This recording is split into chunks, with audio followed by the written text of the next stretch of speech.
কোরআন কেন বুঝবো কিভাবে বুঝবো এ বিষয়ে সেমিনার অনুষ্ঠিত হয়েছে নীলফামারী সরকারি কলেজ অডিটোরিয়াম রুমে। এ বিষয়ে বক্তব্য রাখেন জনাব মেজর কামরুল হাসান। ইসলামী স্টাডিজ বাংলাদেশ নীলফামারীর এই প্রাঙ্গণে এসে তিনি চমৎকারভাবে তার আলোচনা উপস্থাপন করেছেন সকল শিক্ষার্থীদের মাঝে, প্রায় 300 শিক্ষার্থী। এই বাংলাদেশের ম্যাপ নিয়ে কিছু কথা বলবো এবং আমার বাংলাদেশ এখানে যে একটা ডিভিশন আছে, ডিভিশন এ বিষয়ে আরো সকলের মাঝে ব্যাপক আলোচনা উপস্থাপন করেন মাইশা পপি। আমরা শুনবো মাইশা পপির বক্তব্য। আসসালামু আলাইকুম ওয়া রাহমাতুল্লাহি ওয়া বারাকাতুহু।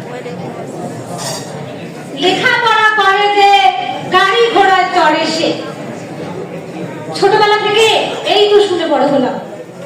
কখনো তো কেউ বলেনি কুরআন পড়ে যে জান্নাতে যায় সে। আমরা সবাই ছোটবেলাতে সারা দিন প্র্যাকটিস করেছি, পাখি পাকা পেঁপে খায়, পাখি পাকা পেঁপে খায়। কই কখনো তো কেউ এটা প্র্যাকটিস করায়নি, পাপ করলে জাহান্নাম হয়, পাপ করলে জাহান্নাম হয়। এভাবে যদি আমরা সহজে বিষয়গুলো প্র্যাকটিস করতাম, আমাদের মাথায় যদি ইসলাম থাকতো, তাহলে নতুন প্রজন্মের কাছে এই পৃথিবীটা এত জটিল মনে হতো না। আজকে 3 দিন ব্যাপী আয়োজিত সেমিনার এবং ওয়ার্কশপের আলোচনাগুলো আমার মরিচা ধারা অকেজ মস্তিষ্ককে চাঙ্গা করেছে। ধন্যবাদ মিস্টার মোহাম্মদ কামরুল হাসান স্যারকে এবং এখানে উপস্থিত শিক্ষক মহোদয় এবং যারা শুনছেন সবাইকে। এতদিন স্মার্ট হওয়ার জন্য কত কিছুই না করেছি, গান, আবৃত্তি, বিতর্ক, কত ব্র্যান্ডের দোকানে দোকানে ঘুরেছি। কিন্তু এই প্রোগ্রামে আসার পর জানলাম প্রকৃত স্মার্টনেস হচ্ছে ইসলামে, আমাদের প্রকৃত শিক্ষা হচ্ছে আল কুরআনে। আমাদের স্যার অনেক স্মার্ট, যদিও উনি আমাদেরকে স্মার্ট হওয়ার হচ্ছে প্রপার নিয়মটা এখনো শেখায়নি। আমরা শেখার জন্য অবশ্যই তার সাথে থাকবো না। আমার মস্তিষ্কে সাহিত্য ঢুকুক আর না ঢুকুক, বিখ্যাত লেখকদের বড় বড় বই গজগজ করছে। আমি 90 দশকে হুমায়ুন আহমেদের হিউ পড়েছি, কালজয়ী নাটক বহুব্রীহি দেখেছি, দেখি নাই? আমরা কি কখনো দেখেছি হিস্ট্রি অফ ইউসুফ? আমরা কি কখনো দেখেছি আসহাবে কাহাফ, মারিয়াম মুকাদ্দাসা, দ্য মেসেজ? কেউ কি বলেছে আমাদের? কখনো বলে। আমাদের হিমু হতে ইচ্ছা করে হলুদ পাঞ্জাবি পরে ঘুরে বেড়াবো, মেয়ে পচাবো। আমাদের রূপা হতে ইচ্ছে করে নীল শাড়ি পরে।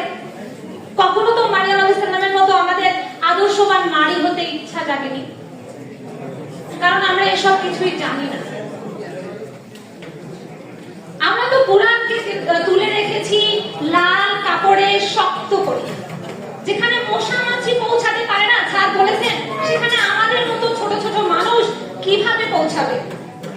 আমি তাই আমাদের শিক্ষক মহোদয়, আমাদের জ্ঞানীগুণী যে শিক্ষকরা রয়েছেন, তারা যেন আমাদেরকে কোরআন পর্যন্ত পৌঁছানোর সুযোগ করে দেয়। আমরা চাই না?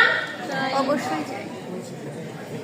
মানে আমাদের অবস্থাটা এমন, আমরা হচ্ছে কোরআনকে যেমন আমরা হচ্ছে স্টোনের প্লেটগুলোকে যেমন আমরা আলমারিতে তুলে রাখি, ব্যবহার করি না।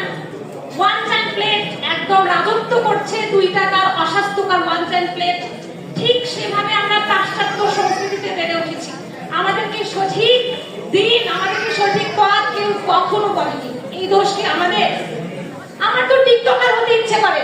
যখন আমি নিউজ ফিডে দেখি পরিমণির মাসিক বেতন কোটি ছাড়িয়ে গেছে, হিরো আলম নিউজ ফিডে হচ্ছে প্রথম, গুগল সার্চে হিরো আলম প্রথম। আসলে আমরা কোন দিকে যাব? আমরা কোন দিকে যাব? আমরা যদি জাহান্নামের লেলিহান শিখায় লিপ্ত হই, কে বাঁচাবে আমাদের? কে বাঁচাবে?